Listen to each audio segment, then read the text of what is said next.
ఎందుకంటే ఇప్పుడు వరకు మేము బైబిల్ మీద ఎన్నో విషయాలు చెప్తూ వచ్చాం. అవన్నీ ఒక్కసారిగా తప్పు, నేను చెప్పిన విషయాన్ని తప్పు అంటే మళ్ళీ ప్రజల ముందు నేను అడగలనా?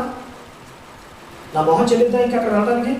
ఇప్పుడు వరకు నేను అన్ని అబద్ధాలు చెప్పుకుంటూ వచ్చాను, నేనే ప్రకటిస్తానని చెప్తున్నా. ఇది నా లైఫ్ రిస్క్ కదా? నా శివశక్తి డ్యామేజ్ అవుదా?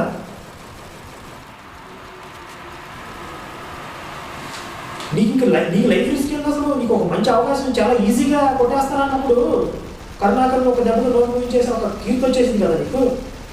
లైఫ్ రిస్క్ ఏముంది?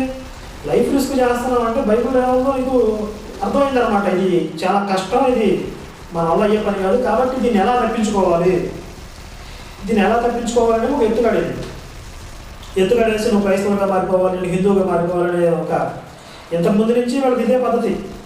ఇస్లాం స్పీకర్ షహీద్ కూడా నువ్వు క్రైస్తవుగా మారిపోవాలి, నేను ముస్లింగా మారిపోతాను. ఇది ప్రాక్టికల్గా సాధ్యం కాని కండిషన్లు కడతారు వీళ్ళు. మేము ఛాలెంజ్ చేసే